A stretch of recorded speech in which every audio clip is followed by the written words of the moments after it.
आए सोना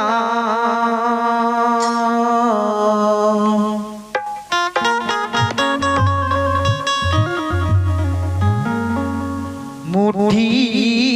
बुरहनिया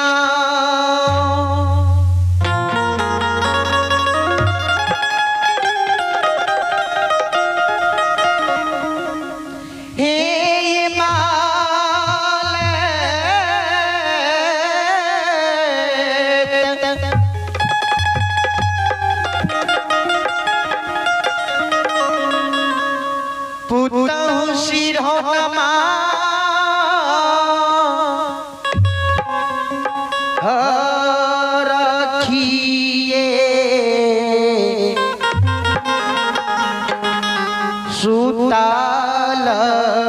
कई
वन में चिरे चुनमुनी बाज लगा रहलो ये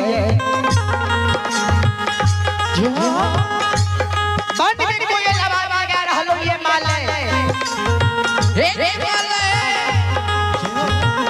आग भेलई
वन में चिड़ै चुनमुनी आवाज लगा रहलो ये मालिक के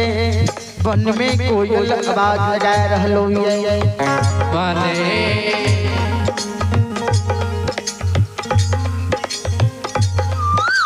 श्रोता भगवान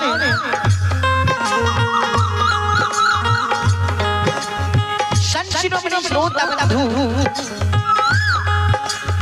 हे फतेहपुर नगरी की मावा बाबू भैया सत्संग करे जो कोयल की आवाज मालिक की कान में जाइए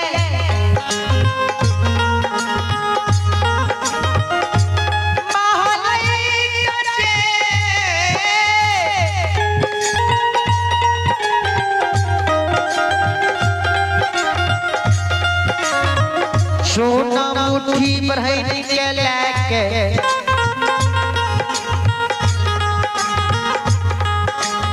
सोना मुट्ठी भरैन के लेके मालिक सिरहोन हो सुतल रहे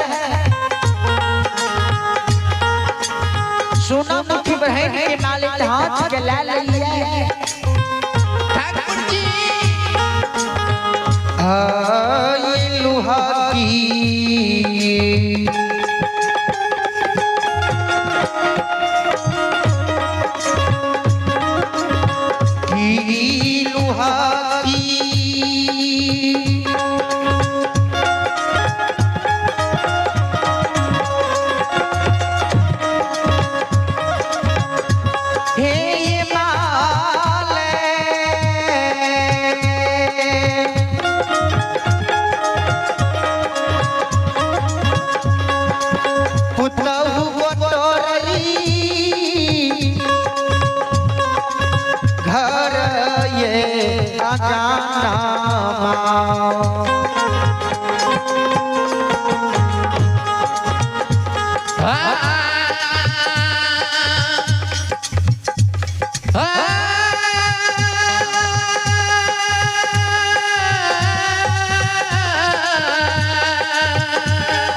सोना मुट्ठी भरैन के लाला सिरहोन के सुतल रहे ठाकुर जी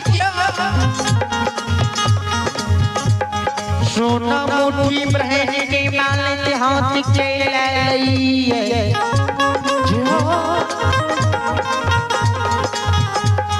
लुहे के माला घर के नाथ के पटे रहला श्रोता भगवान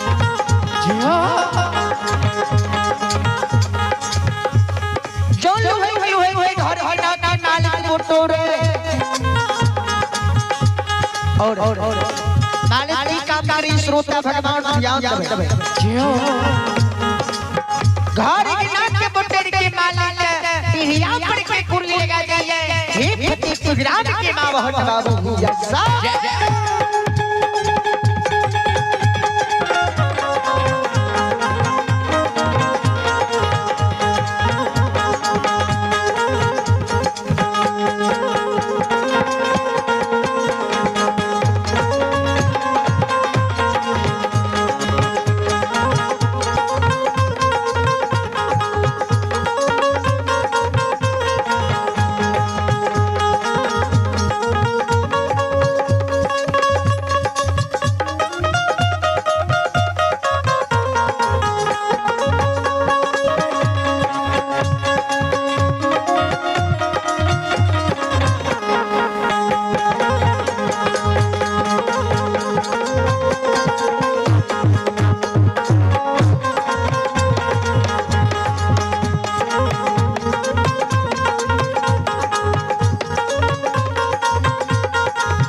बरहन के पूरी पर नजर पड़ै छै जो मालैक के सासू माँ के बाबू सबयो जो बरहन की पूरी पर नजर पड़ै मालिक की सासू माँ मालिक के लक्ष्य के गैर पर है ये धोची ये भाई खाओगी तू जी घर के नाक के बोटेर के क्रिया पर कोई पूरी लगा दी है धोची तोरा नहिरा में मैं भोजा आप उधार चाल के बार नहीं सिखल को रे भाई धोची के लक्ष्य के मालिक सासू मां मालिक ले गैर पर ये मालिक सु ए मालिक आज नहिरा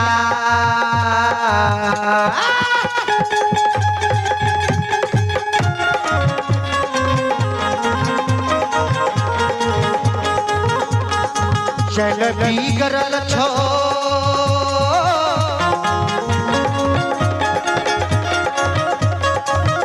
हे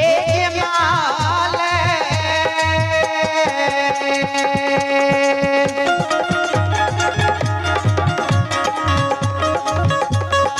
पुतहु ससुरबा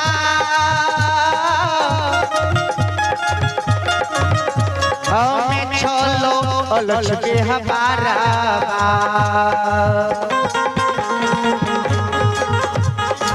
मालिक के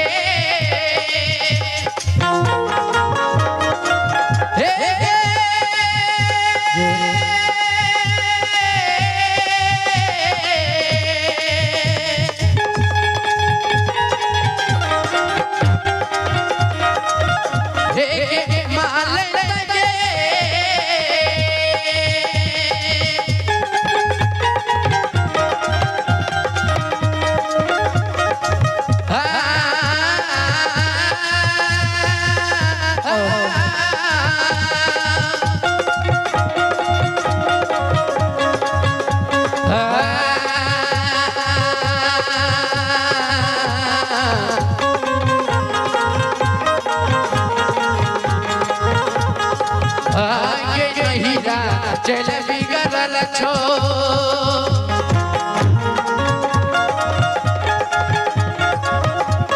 रे मालिक के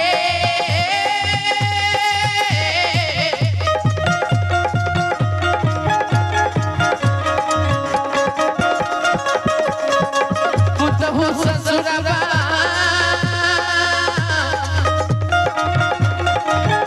हमें चलो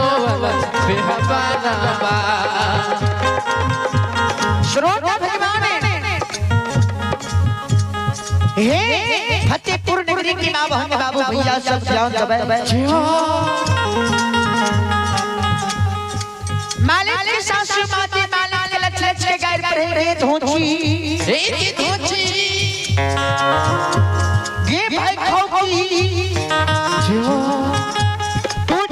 की तरह घर घर में पुटी की क्रिया पर की पूरी लगा दी है सच्चिरो में स्रोत बतू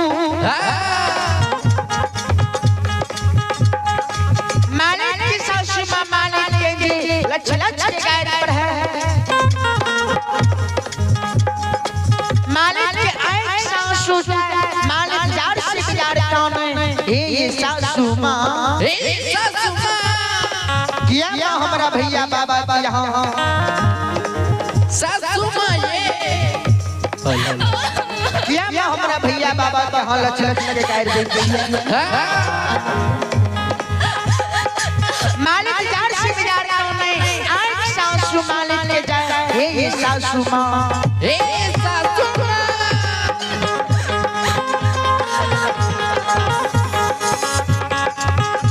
मालिक सासू माँ से मिली मिलती क्या रह रही है सासू माँ हमारी गलती ये माँ हमरा मारू हमरा भैया बाबा के यहाँ ने लक्ष के गायर दियो सासू माँ ये माफा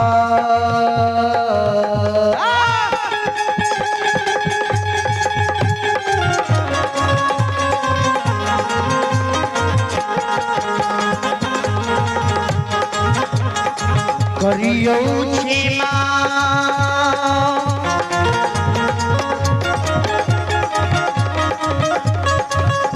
हे सासू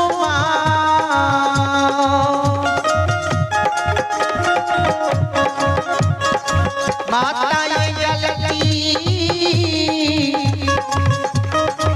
अब ये राधा बा रे सासू